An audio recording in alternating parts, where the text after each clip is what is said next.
We're here with Canton Law Director Joe Martuccio. Been an interesting evening, Director Martuccio. You've been front and center on quite a few matters that came up at the committee meeting or work session or whatever you want to call it. Yes, sir. The council session itself. And most of them have centered on whether or not the city of Canton has a majority leader. What would you say right at this point as we stand here? Is everything legal with the city of Canton and the majority leader? As you know, I've been asked to do a legal opinion by Council Member West. Under the Ohio Revised Code, I am obligated to answer opinions for legal opinions that are put to me in a reasonably promptly way. I intend to do that. I also stated on the record last week that, in my opinion, the Ohio Revised Code gives city councils across Ohio a lot of latitude. They say you must pass your own rules. They don't say how many or how, and you have to have a temporary leader in place, the president pro tempore, within 10 days of starting your term.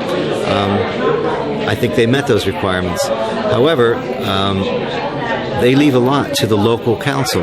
They let them make their own internal rules. And the rules we were under last Thursday were the rules we've been under the last 2 to 4 years. And the way I read those rules, as I said last week on the record, I think a majority means 7. Because electing new leadership under Rule 5 says it has to be a majority vote of council's members. I take members to be 12. So would it be your opinion that Canton does not have a majority leader now? I'm not sure. There is some research out there that dates back decades and decades that talks about council's internal right and the right of the president as presiding officer to keep the meeting moving along and make some calls on issues that are questionable. So I don't want to say that firmly yet. I do want to say it appears that way.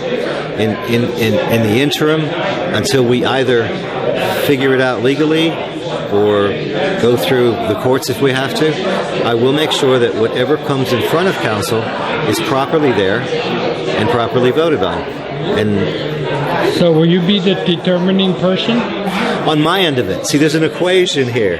You know, council certainly has the right to conduct its own meetings and do its processes. The city, the state of Ohio gives them that right. But when something hits my desk, if I think it lacks the appropriate signatures or the appropriate votes, then I'll say so to council.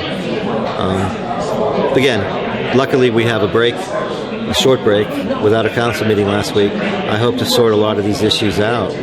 Okay, so let me ask you once again. Let's say that your research determines that you're absolutely convinced that it takes 7 members of the 12 to have a majority leader, and of course the assistant majority leader is not an issue because of the number of votes she received.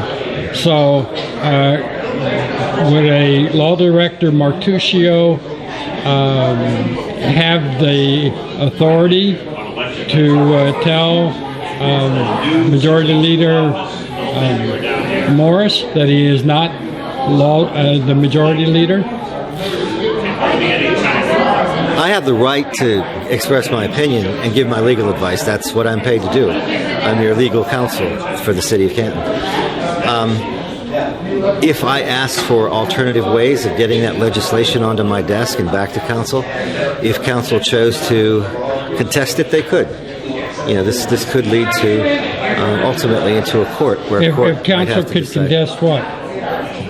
Let's say, for example, I believe the research shows that we don't have a majority leader. Your hypothetical that you just posed to me. And if I said so, then I might say to council, I don't want to stop the business of the city. I still want to help legislation get passed, but it may be that it has to be signed by 7 of you to reach my desk. And then I would send it back to you as legislation, and your votes would take place as ordinary. That, I think, could be an interim way to keep the city business moving, if indeed we came to the conclusion that there was no majority leader, in our opinion. And again, it's our opinion. Only courts can ultimately rule. Okay. Yeah. So a legal challenge on the courts. Yes. Would that come from the city of Canton? If you made an opinion that Canton didn't have a majority leader, or would it have to come from one of the members of the public or a member of council? There are different avenues that it could be challenged, and it would probably come from within. And these things don't have to be warfare. Within meaning a member of council? Yes, and it wouldn't have to be warfare.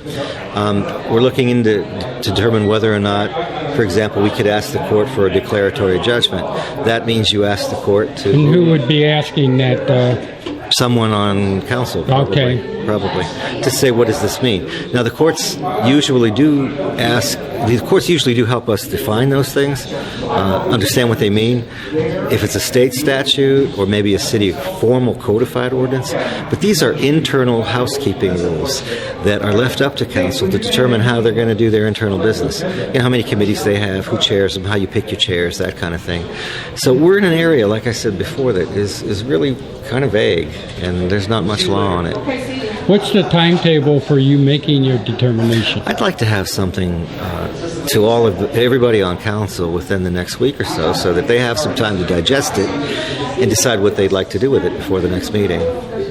Thank you very much. Thank you, Mr. Olson.